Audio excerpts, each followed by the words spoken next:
Hello നമസ്കാരം എല്ലാവർക്കും ഇന്നത്തെ എൻ്റെ ചെറിയൊരു വീഡിയോയിലേക്ക് സ്വാഗതം. ഇന്ന് എൻ്റെ വീട്ടിലത്തെ വിശേഷങ്ങളും എൻ്റെ വിശേഷങ്ങളും ഒന്നുമല്ല ഞാൻ നിങ്ങൾക്ക് കാണിച്ചു തരുന്നത്. ഇന്ന് നമ്മളൊരു പള്ളിപ്പെരുന്നാളിന് പോയിട്ടുണ്ടായിരുന്നു. ഇരിങ്ങാലക്കുട പള്ളിപ്പെരുന്നാളിന് ആദ്യമായിട്ടാണ് ഞാൻ പോണത് കേട്ടോ. ഇവിടെ തൃശ്ശൂരുകാരിയാണ്, ഇരിങ്ങാലക്കുടക്കാരിയാണ്, കൊടകരക്കാരിയാണെന്ന് പറഞ്ഞിട്ട് കാര്യമില്ല. കുറേ ഉത്സവങ്ങളോ അങ്ങനെ ഒന്നിനും ഞങ്ങളങ്ങനെ പോയിട്ടൊന്നുമില്ല കേട്ടോ. അപ്പോൾ ഇന്ന് ചേട്ടൻ എന്തായാലും പോവാം എന്ന് പറഞ്ഞു. പിന്നെ ആളുടെ സ്റ്റേഷനും കൂടിയാണല്ലോ, അവിടെ പരിധിയാണല്ലോ. അപ്പോൾ എന്തായാലും ഒന്ന് പോവാം, എല്ലാവരും ഒന്ന് പരിചയപ്പെടാം, പോലീസുകാരെ പരിചയപ്പെടാം, കൂട്ടുകാരെ പരിചയപ്പെടാം, നാട്ടുകാരെ പരിചയപ്പെടാമെന്ന് കണ്ട് കൊണ്ടുപോയതാണ് കേട്ടോ. അങ്ങനെ ഞാനും കുഞ്ഞിപ്പെണ്ണും പള്ളിയിലൊക്കെ കയറി നേർച്ചയൊക്കെ ഇട്ടു. പിന്നെ അതേ അവിടെ നമ്മുടെ ചേട്ടൻ്റെ കൂടെ വർക്ക് ചെയ്യണ എല്ലാവരും ഉണ്ട്. അപ്പം എല്ലാവരും കണ്ട് വർത്താനമൊക്കെ പറഞ്ഞു കേട്ടോ. പിന്നെ എല്ലാവരും നമ്മുടെ വീഡിയോ ഒക്കെ കാണുന്നതാണ്. അപ്പോൾ ഓരോ സജഷനും കാര്യങ്ങളും അങ്ങനെ ചെയ്തോളോ, ഇങ്ങനെ ചെയ്തോളോ, ചേട്ടനെ കൊണ്ട് പണി എടുപ്പിച്ചോളോ, ചേട്ടനെ കൊണ്ട് വർത്താനം പറയിപ്പിച്ചോളോ, അങ്ങനെയൊക്കെ പറഞ്ഞു, കുറേ കാര്യങ്ങളൊക്കെ പറഞ്ഞു കേട്ടോ. പിന്നെ എല്ലാവരും നല്ല പോലെ എന്താ പറയുക, ഫ്രണ്ട്ലി ആയിരുന്നു കേട്ടോ. വർത്താനം പറയാനായാലും അങ്ങനെ വലിയ ഉദ്യോഗസ്ഥന്മാരാണെന്നോ അല്ലെങ്കിൽ വലിയ ഇതോ അങ്ങനെ ബിൽഡപ്പ് ഒന്നും ഉണ്ടായില്ല. എല്ലാവരും നമ്മുടെ ചേച്ചിമാരെ പോലെ അല്ലെങ്കിൽ ചേട്ടന്മാരെ പോലെയൊക്കെ അടിപൊളിയായിട്ട് വർത്താനം പറയണ സാറന്മാരായിരുന്നു കേട്ടോ. ഇവരൊക്കെ അടിപൊളിയാണ് കേട്ടോ.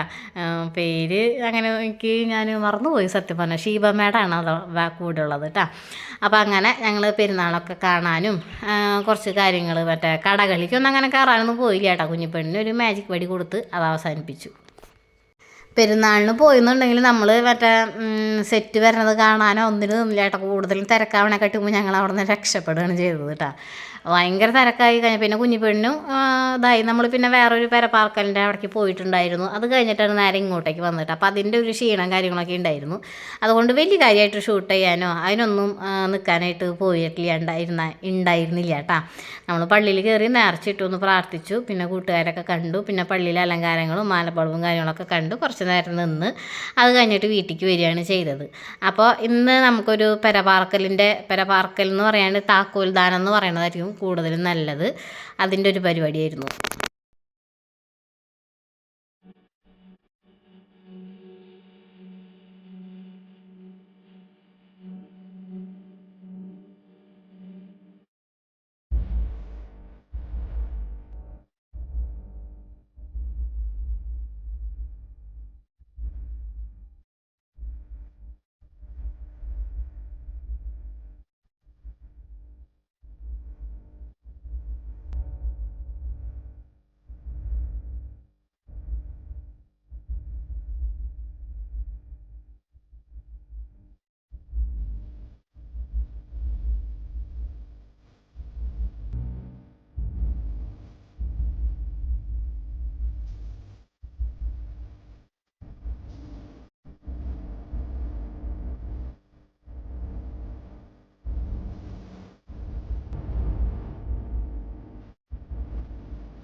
മനസ്സു നന്നാവട്ടെ, സത്യം ലക്ഷ്യമതാവട്ടെ, ധർമ്മം പാതയതാവട്ടെ, മനസ്സു നന്നാവട്ടെ, സത്യം ലക്ഷ്യമതാവട്ടെ, ധർമ്മം പാതയതാവട്ടെ. NSSൻ്റെ ആഭിമുഖ്യത്തിലാണ് കേട്ടോ അവിടെ ഒരു വീട് പണിതേക്കണത്.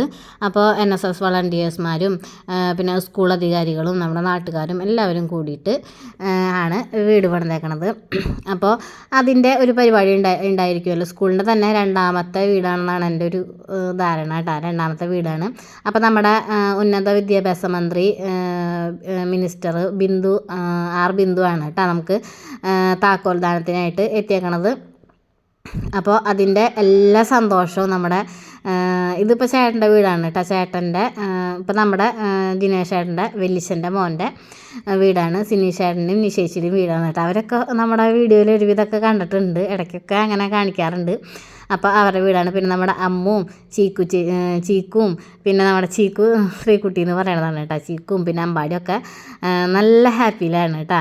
അപ്പോൾ അവരുടെയാണ് ഈ വീട്. അടിപൊളി വീടാണ് കേട്ടോ. ചെറിയൊരു വീടാണെന്നുണ്ടെങ്കിലും ഒരു അത്യാവശ്യം തരക്കേടില്ലാത്തൊരു സിറ്റ് ഔട്ട് ഉണ്ട്. പിന്നെ ഒരു ഹാളുണ്ട്, 2 ബെഡ്റൂമുണ്ട്, കോമൺ ബാത്റൂം ഒരെണ്ണമുണ്ട്, അടുക്കള ഒരെണ്ണം കേട്ടോ. നേരത്തെ ഞാൻ കാണിച്ചല്ലോ, അടുക്കളയുണ്ട് ഒരെണ്ണം. പിന്നെ ബാക്കിലേക്ക് എടുക്കാനുള്ള സ്ഥലമൊക്കെ ഉണ്ട്. പിന്നെ പൈസയൊക്കെ ആകുമ്പോൾ നമുക്ക് എടുക്കാം എന്നുള്ള രീതിയിൽ സ്ഥലമൊക്കെ ഉണ്ട് കേട്ടോ. വർക്ക് ഏരിയയും കാര്യങ്ങളൊക്കെ എടുക്കാനൊക്കെ ഉള്ളൊരു സ്ഥലമുണ്ട്. അപ്പോൾ അടിപൊളി വീടാണ് കേട്ടോ. അത്യാവശ്യം എല്ലാ പണികളും കഴിഞ്ഞിട്ടുണ്ട്. ഇനി കബോർഡുകൾക്ക് ഡോറ് മാത്രം ഫിറ്റ് ചെയ്യേണ്ട കാര്യമുള്ളൂ, ബാക്കി എല്ലാ പണികളും കഴിഞ്ഞിട്ടുണ്ട് കേട്ടോ. പിന്നെ ഫർണിച്ചറും കാര്യങ്ങളൊക്കെ ഗിഫ്റ്റൊക്കെ ആയിട്ട് കിട്ടുമെന്ന് വിചാരിക്കാം. അപ്പോൾ ഇത്രേ ഉള്ളൂ നമ്മുടെ ഈ വീടിൻ്റെ ഒരു പരിപാടി കേട്ടോ. പിന്നെ വലിയ സദ്യ അങ്ങനെയൊന്നും അല്ലായിരുന്നു. ഒരു ചായ ഉണ്ടായിരുന്നു, പായസം ഉണ്ടായിരുന്നു കേട്ടോ. അപ്പോൾ നമ്മുടെ മിനിസ്റ്ററാണ് അതിൻ്റെ താക്കോൽദാനം കാര്യങ്ങളൊക്കെ കഴിച്ചത്. അടിപൊളിയായിരുന്നു കേട്ടോ. സത്യം പറഞ്ഞു കഴിഞ്ഞിട്ടുണ്ടെങ്കിൽ അവരുടെ മുഖമൊക്കെ കണ്ടപ്പോൾ നമുക്ക് സങ്കടം വന്നു. അവരുടെ വീട് ഇത്തിരി ഇതായിരുന്നു കേട്ടോ. ഇടിഞ്ഞു പൊളിഞ്ഞൊക്കെ വീഴാന്നുള്ള രീതിയിലുള്ളായിരുന്നു വീടായിരുന്നു. പക്ഷേ ഇപ്പോൾ വെച്ചിട്ടുണ്ടെങ്കിൽ നല്ല ഹാപ്പിയായി, എല്ലാവരും ഹാപ്പി ആയിരുന്നു കേട്ടോ. ഞങ്ങളും എല്ലാവരും ഹാപ്പിയായി. അപ്പോൾ നമ്മുടെ നിഷേച്ചിയും സിനിഷേട്ടനും കൂടിയിട്ട് ഗൃഹോപകരണങ്ങളൊക്കെ ഏറ്റുവാങ്ങിയാണ്. അപ്പോൾ ഒരു ഫാനായിട്ടാണ് ഗിഫ്റ്റായിട്ട് കൊടുത്തേക്കണത്. പിന്നെ താക്കോൽദാനമൊക്കെ കഴിഞ്ഞ് നമ്മുടെ മിനിസ്റ്റർ പോയിട്ടുണ്ടായിരുന്നു കേട്ടോ. പിന്നെ NSSൻ്റെ കുട്ടികളൊക്കെ നിന്നിട്ട് ഫോട്ടോ എടുക്കലും പാട്ടുപാടലും പരിപാടികളൊക്കെയാണ്. ഞാൻ പാട്ടൊന്നും കാണിക്കാതെ ചിലപ്പോൾ നമുക്ക് കോപ്പിറൈറ്റും കാര്യങ്ങളൊക്കെ കിട്ടും. നമുക്കും ഈ വരുമാനത്തിന് വേണ്ടിയിട്ടാണ് നമ്മൾ ഈ വീഡിയോയും കാര്യങ്ങളൊക്കെ ചെയ്യണത്. അപ്പോൾ അത് കോപ്പിറൈറ്റ് വന്ന് മറ്റുള്ളവർക്ക് പോകുമ്പോൾ പിന്നെ നമുക്ക് വലിയ സുഖം. എല്ലാവരും അങ്ങനെ തന്നെയാണ് കേട്ടോ. കോപ്പിറൈറ്റ് വരാൻ ആഗ്രഹിക്കണില്ല. പിന്നെ കോപ്പിറൈറ്റ് വന്നുകൊണ്ട് കുഴപ്പമില്ല. കോപ്പി സ്ട്രൈക്കൊക്കെ വന്നു കഴിഞ്ഞാലാണ് ബുദ്ധിമുട്ടാവണത്. അപ്പോൾ നമ്മുടെ അമ്പാടിയും കൂട്ടുകാരന്മാരാണ് ഇരിക്കുന്നത്. ഞാൻ വിചാരിച്ചു ട്വിൻസാണെന്ന് കേട്ടോ. ട്വിൻസൊന്നും അല്ലായിരുന്നു.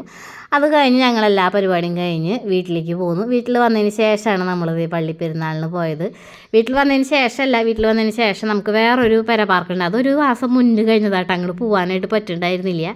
അപ്പോൾ ഞങ്ങൾ 2 പേരും കൂടിയിട്ട് അവർക്ക് ഗിഫ്റ്റ് വാങ്ങിച്ചിട്ടുണ്ടായിരുന്നു. അപ്പോൾ ആ ഗിഫ്റ്റൊക്കെ കൊണ്ട് ഞങ്ങൾ അങ്ങോട്ട് പോയി. പിന്നെ പോണ വഴിക്ക് നല്ല മഴയായിരുന്നു, വീഡിയോ എടുക്കാനായിട്ട് പറ്റിയില്ല. പിന്നെ അവിടെ എത്തിയപ്പോൾ ആകെ തണുത്ത് വിറച്ച്, അപ്പോഴും വീഡിയോ എടുക്കാനായിട്ടൊരു ഇൻട്രസ്റ്റ് ഉണ്ടായിരുന്നില്ല കേട്ടോ. ഇനി എന്തെങ്കിലും ആവശ്യത്തിന് അവിടെ പോകുമ്പോൾ ഞാൻ അവരുടെ വീടും കാണിക്കാം. അവരുടെ വീടും അടിപൊളിയാണ്, എല്ലാ വർക്കും കഴിഞ്ഞിട്ടുണ്ട്. അപ്പോൾ അങ്ങനെ വീഡിയോകളൊക്കെ കാണിക്കാം കേട്ടോ. വീടിൻ്റെ കാര്യങ്ങളൊക്കെ ഞാൻ കാണിക്കാം. അല്ലാന്നുണ്ടെങ്കിൽ അവളുടെ അടുത്ത് വീഡിയോ എടുത്ത് ഇട്ട് തരാൻ പറഞ്ഞിട്ട് ഞാൻ വീഡിയോയുടെ എന്തായാലും ഞാൻ കാണിക്കാം കേട്ടോ. അത് ഞങ്ങളുടെ മാമൻ്റെ മോളുടെ ആയിരുന്നു വീടിൻ്റെ താമസം. അപ്പോൾ ഇത്രയൊക്കെ തന്നെ ഉള്ളൂ ഞങ്ങളുടെ വിശേഷങ്ങൾ എന്ന് പറയാനായിട്ട്. പിന്നെ ഞങ്ങൾ പള്ളിയിൽ വന്ന് ആഘോഷകരമായിട്ടുള്ള പള്ളിയും വിശേഷങ്ങളുമൊക്കെ കണ്ട് ഞങ്ങളൊരു 11 മണി 12 മണി നേരത്ത് തിരിച്ച് പോരുകയാണ് ചെയ്തിട്ട്. ഞങ്ങൾ വരാൻ നേരത്തെ ഒന്നും സെറ്റുകൾ വന്നില്ല, 1-2 സെറ്റ് മാത്രമാണ് കയറിയിട്ടുണ്ടായിരുന്നത്. അപ്പോൾ ആ സെറ്റുകളൊക്കെ ഒന്ന് കണ്ട് അടിപൊളിയായിട്ട് തിരിച്ച് പോരുകയാണ് ചെയ്തത്. അപ്പോൾ ഇത്രേ ഉള്ളൂ ഞങ്ങളുടെ ചെറിയൊരു വീഡിയോ. ഇഷ്ടമായിട്ടുണ്ടെന്നുണ്ടെങ്കിൽ ലൈക്ക് ചെയ്യാനായിട്ട് മറക്കരുത്. പിന്നെ നമ്മുടെ ചാനൽ ആദ്യമായിട്ടാണ് കാണണമെന്നുണ്ടെങ്കിൽ സബ്സ്ക്രൈബ് ചെയ്തോളൂ. ഞാൻ ഇപ്പോൾ കുറേ നാളെ സബ്സ്ക്രൈബ് ചെയ്യുന്നു പറയുന്നത് കേട്ടോ. നിങ്ങൾക്ക് ഇഷ്ടമുണ്ടെങ്കിൽ സബ്സ്ക്രൈബ് ചെയ്യാത്രേ ഉള്ളൂ. അപ്പോൾ എല്ലാവർക്കും നല്ലൊരു ദിവസം ആശംസിക്കുകയാണ്. ഇനി അടുത്ത വീഡിയോയിൽ വരാം കേട്ടോ. ഓക്കേ.